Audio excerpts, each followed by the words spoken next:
El RMS Carpathia fue un transatlántico británico de la compañía naviera Cunard Line que fue construido en el astillero naval de Swan Ontario y Ann Richardson.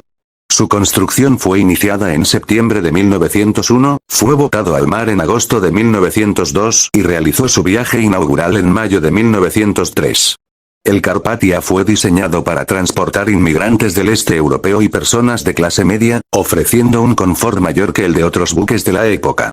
En 1905, fue añadida una primera clase y se aumentaron las instalaciones de la tercera clase.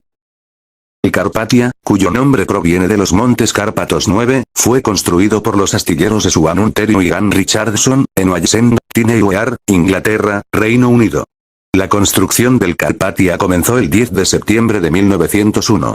Durante su construcción, su casco fue pintado de color gris claro para que saliera con mayor nitidez en las fotografías. El Carpathia fue botado al mar el 6 de agosto de 1902, siendo después remolcado a un dique seco para su acondicionamiento, durante los siguientes 8 meses. Una vez terminada su construcción, el buque realizó sus pruebas de mar entre el 22 y el 25 de abril de 1903. El Carpathia no fue concebido como un transatlántico de lujo, sino para transportar principalmente pasajeros de segunda y tercera clase, las cuales proporcionaban un confort considerable en esa época. Los pasajeros de segunda clase tenían acceso a una biblioteca, una sala de fumadores y un comedor, instalaciones con las que también contaba la tercera clase, exceptuando la biblioteca. Una pequeña área para pasajeros de primera clase fue añadida posteriormente en 1905, siendo también aumentadas considerablemente las instalaciones de tercera clase. Su capacidad original era de 1.704 pasajeros, sin embargo tras las reformas efectuadas en 1905 su capacidad aumentó hasta los 2.550 pasajeros. Como posterior barco de transporte de tropas durante la Primera Guerra Mundial, fue adaptado para transportar hasta 3.000 hombres y 1.000 toneladas de abastecimientos, o 1.000 hombres con caballos. La embarcación también tenía una pequeña orquesta, de la cual 2 de sus músicos, Theodore Braille y Robert Brickoux, posteriormente se integrarían a la orquesta del Titanic. El Carpathia tenía 170 metros de eslora, 19 metros de manga, un tonelaje de 13,555 toneladas, y era propulsado por 2 hélices de 3 palas movidas por 2 máquinas de vapor de 8 cilindros y cuádruple expansión que le permitían alcanzar una velocidad media de 14 nudos, 26 kilómetros por hora. Sin embargo, en la noche del naufragio del Titanic, el buque logró alcanzar una velocidad récord de 17,5 nudos, 32,4 kilómetros por hora. 13 primeros años en servicio militar. El Carpathia hizo su viaje inaugural el 5 de mayo de 1903, zarpando desde Liverpool, Reino Unido, rumbo a Boston, Estados Unidos, haciendo escala en Queenstown, Irlanda. El viaje, sin embargo, se vio atrasado a causa de una huelga durante el período final de su construcción. Después de eso, sirvió en la ruta Nueva York-Liverpool durante el verano, y en la ruta Nueva York-Fiume, Austria-Hungría, y después hasta Trieste, Italia, en la época de invierno. El Carpathia sirvió a la Cunard durante sus primeros 9 años de carrera de manera tranquila y eficiente, sin involucrarse en ningún incidente digno de destacar.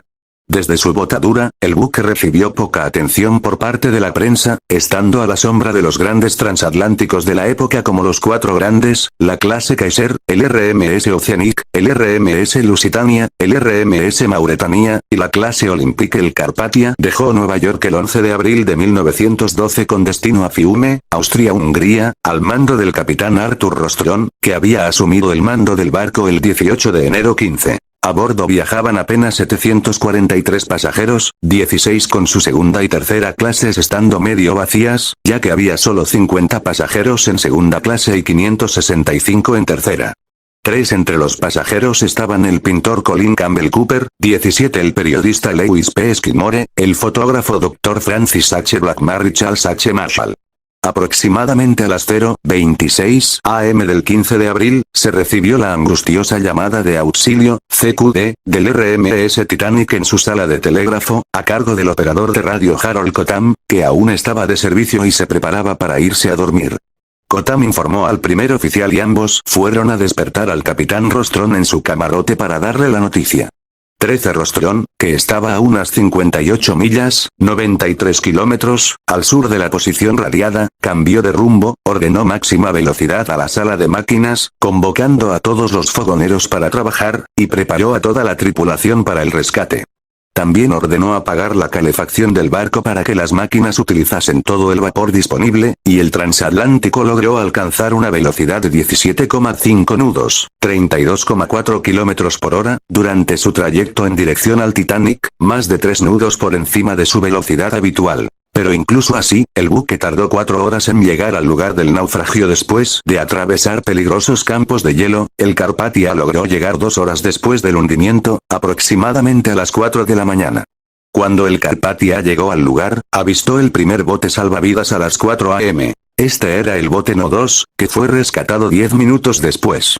El primer superviviente que embarcó en el Carpathia fue el cuarto oficial Joseph Boxall, quien anunció oficialmente a Rostron la pérdida del Titanic.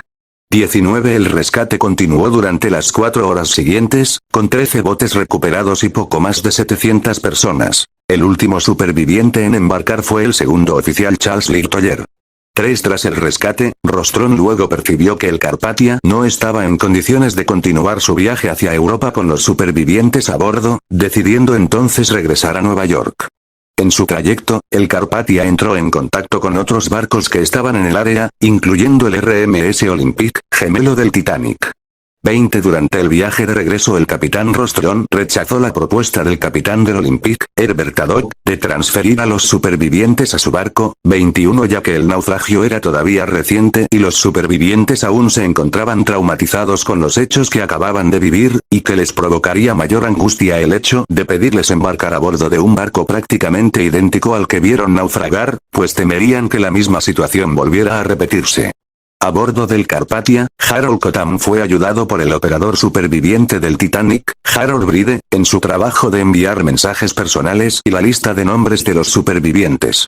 22 El Carpathia llegó a Nueva York el 18 de abril, siendo recibido por millares de personas.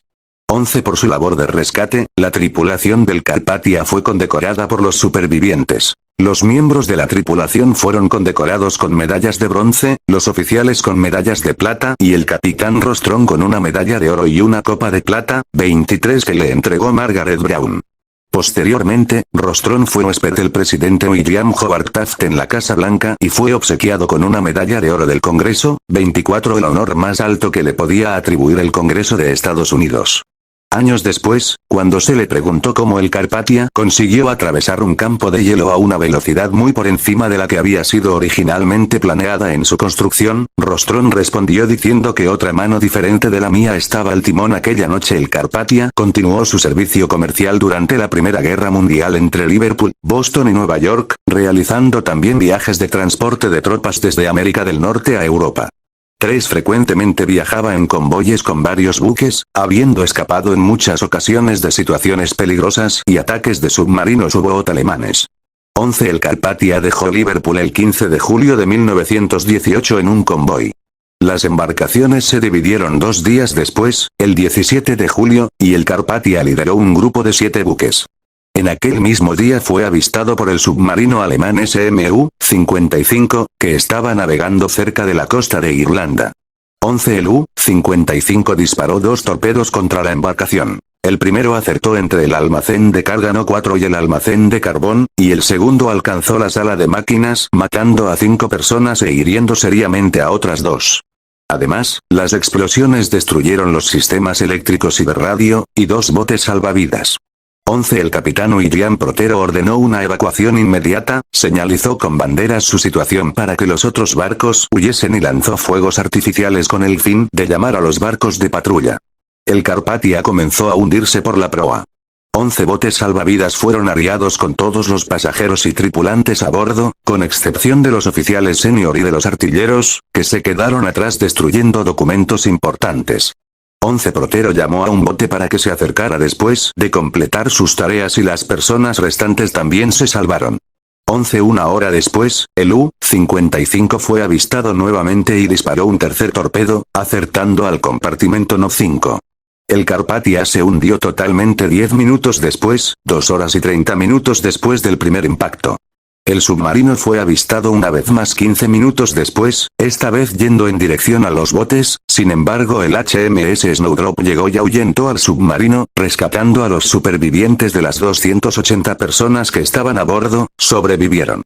El 9 de septiembre de 1999 las agencias de noticias Reuters y AP informaron que Argosy International Ltd., dirigida por Graham Jessop, hijo del internacionalmente conocido explorador submarino Kate Jessop, había encontrado los restos del Carpathia en el fondo del Océano Atlántico, en aquella semana, alrededor de 185 millas, 298 kilómetros, al sudoeste de la costa inglesa. Está en condiciones muy buenas para un barco naufragado con la antigüedad que tiene, afirmó Jessop. 26 está en una sola pieza y en posición vertical. 26. Sin embargo, el mal tiempo forzó a Jessop a abandonar los restos antes de poder verificar el descubrimiento con cámaras subacuáticas. Al volver posteriormente al lugar, se descubrió que los restos en realidad pertenecían al SS Isis de la APA, que se había hundido el 8 de noviembre de 1936. 27. En la primavera de 2000, el arqueólogo marino y escritor estadounidense Clive Cussler anunció que su organización, la National Underwater and Marine Agency, NUMA, había encontrado los verdaderos restos del Carpathia, 28-29 a una profundidad de 500 pies, 150 metros. 30. Según la NUMA, los restos se encuentran al sur de Fastnet, Irlanda. 31. Un año después del hallazgo, los restos del Carpathia fueron comprados por RMS Titanic Incorporated, la empresa que posee los derechos de exploración del pecio del Titanic, que posteriormente los revendió en 2007 a Sea Ventures. 3. El pecio del Carpathia yace en el fondo del mar, en las coordenadas 49.201, 72, n 3258, 89 o/49, 200, 47, 78, -10, 549, 69, 17. Se encuentra ligeramente inclinado hacia estribor. Actualmente se está empezando a desmoronar, con su proa estando apenas a algunos metros por encima del suelo oceánico. Las partes centrales están en mejores condiciones y la popa está casi intacta. Por estar en un lugar remoto, los restos fueron explorados muy pocas veces desde su descubrimiento, sin embargo algunos objetos consiguieron ser recuperados.